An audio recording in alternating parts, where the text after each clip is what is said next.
Hi viewers, আসসালামু আলাইকুম। কেমন আছেন আপনারা? আশা করি আপনারা সকলেই ভালো আছেন। তো আজ বাংলাদেশ এবং আফগানিস্তান এর মধ্যকার ম্যাচ ছিল। তো এই ম্যাচটি অত্যন্ত গুরুত্বপূর্ণ ছিল দুটি দলের জন্যই। যদি বাংলাদেশ বিরাট ব্যবধানে আফগানিস্তানকে পরাজিত করতে পারত, বাংলাদেশ তারা সেমিফাইনালে যাওয়ার সুযোগটি পেত।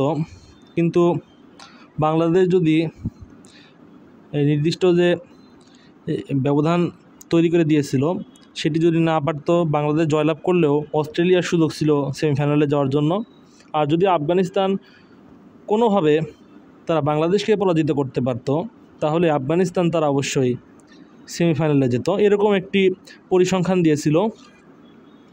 কিন্তু আফগানিস্তান তারা তাদের নিজেদের যোগ্যতাকে প্রমাণ করেছে। তো আফগানিস্তান অবশ্যই ভালো খেলেছে, যেটি তাদের সেমিতে যাওয়ার সুযোগ করে দিয়েছে। তো আফগানিস্তান তারা কিন্তু টসে জয়লাভ করে ব্যাটিংয়ের সিদ্ধান্ত গ্রহণ করে, বাংলাদেশকে বোলিংয়ের আমন্ত্রণ জানায়। তো আফগানিস্তান নির্ধারিত 20 ওভার শেষে 115 রান সংগ্রহ করে 5টি উইকেট হারিয়ে, যেখানে রহমানুল্লাহ গুরবাজ তিনি 43 রান করেছিলেন, আরেক ওপেনার ইব্রাহিম জাদরান তিনি 18 করেছিলেন। এছাড়া শেষের দিকে দারুণ ক্যামিও ইনিংস খেলেছিলেন, প্রায় 200-র কাছাকাছি স্ট্রাইক রেট এ ব্যাটিং করে রশিদ খান তিনি 10 বলে 19 রান করে অপরাজিত ছিলেন, যেটি আফগানিস্তানকে 115 রানের স্কোর করতে সহায়তা করে এবং বাংলাদেশের জন্য টার্গেট হয়ে দাঁড়ায় 116। আমি আগের ভিডিওতেও বলেছিলাম আফগানিস্তানের শক্তিশালী বোলিং লাইন আপ রয়েছে, যেটির ধারে তারা অস্ট্রেলিয়াকে হারিয়ে দেয়। তো এখানেও সেটির ব্যতিক্রম ঘটল না।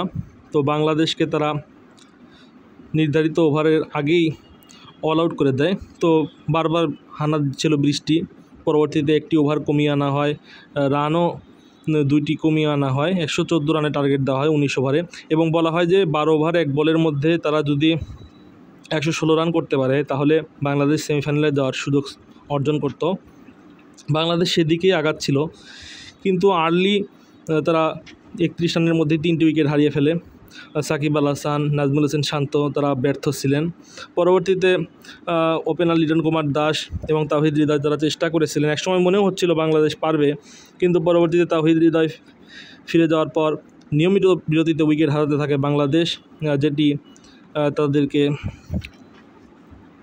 সেমিফাইনালে আর নিয়ে যায় না এবং তাদেরকে ম্যাচটিও এরকম ম্যাচ থেকেও ছিটকে পড়ে বাংলাদেশ তারা 105 রানে অল আউট হয়ে যায়, যেখানে লিটন কুমার দাস ব্যতীত অন্য সকলেই ব্যর্থ। লিটন কুমার দাস তিনি ওপেনিংয়ে ব্যাট করতে এসেছিলেন, তিনি 49 বলে 54 রান করে অপরাজিত ছিলেন, কিন্তু অন্য পাশ থেকে তিনি কোনো যোগ্য সঙ্গ পাচ্ছিলেন না। অপর প্রান্ত থেকে নিয়মিত বিরতিতে উইকেট হারাতে থাকে বাংলাদেশ, যার ফলে বাংলাদেশ 8 রানে আফগানিস্তানের নিকট পরাজিত হয় ডিএলএস মেথড পদ্ধতিতে। তো দারুণ বোলিং করেছিলেন রশিদ খান, তিনি শেষের দিকে একটি ক্যামিও ইনিংস খেলেন 10 বলে 19 রানের। এছাড়া বল হাতেও তিনি দুর্দান্ত ছিলেন, তিনি 4 ওভার বোলিং করে 23 রান দিয়ে 4টি উইকেট লাভ করেন। এছাড়া নাভিনুল হক তিনি 3 ওভার 5 বল করেছেন এবং 26 রান দিয়ে 4টি উইকেট লাভ করেছেন। এবং গুলবাদিন নাইব যিনি অস্ট্রেলিয়ার বিরুদ্ধে ম্যান অফ দ্য ম্যাচের পুরস্কার লাভ করেছিলেন, তিনিও 2 ওভার বোলিং করে মাত্র 5 রান দিয়ে 1টি উইকেট লাভ করেছেন।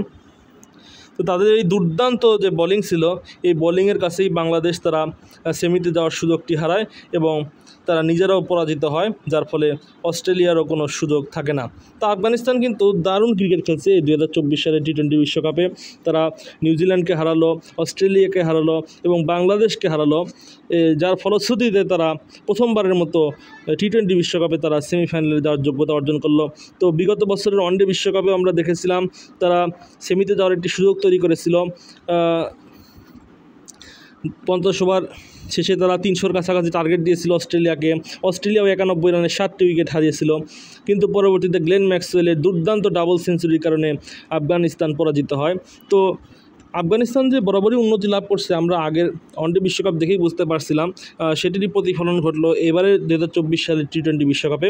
আফগানিস্তান তারা দুর্দান্ত খেলে নিউজিল্যান্ড, অস্ট্রেলিয়ার মতো বড় বড় দলকে হারিয়ে অবশেষে বাংলাদেশকে তারা 8 রানে পরাজিত করে প্রথমবারের মতো সেমিফাইনালে যাওয়ার সুযোগ অর্জন করলো। এই ভারতের পর তারা দ্বিতীয় দল হিসেবে, এশিয়ার দ্বিতীয় দেশ হিসেবে তারা সেমিফাইনালে যাওয়ার যোগ্যতা অর্জন করলো। শুভকামনা জানাচ্ছি আফগানিস্তান জাতীয় ক্রিকেট দলের জন্য এবং বাংলাদেশ দলের জন্য শুভকামনা জানাচ্ছি। বাংলাদেশ আগামীতে ভালো করবে সে আশাবাদ ব্যক্ত করে ভিডিওটি এখানেই শেষ করছি। এতক্ষণ আপনাদের সাথে ছিলাম আমি জুলকারনাইন। ভিডিওটি দেখার জন্য অসংখ্য ধন্যবাদ। Thanks for watching. নতুন নতুন আপডেট পেতে আমার সাথেই থাকুন এবং আমার চ্যানেলটিকে অবশ্যই সাবস্ক্রাইব করে দেবেন। আসসালামু আলাইকুম।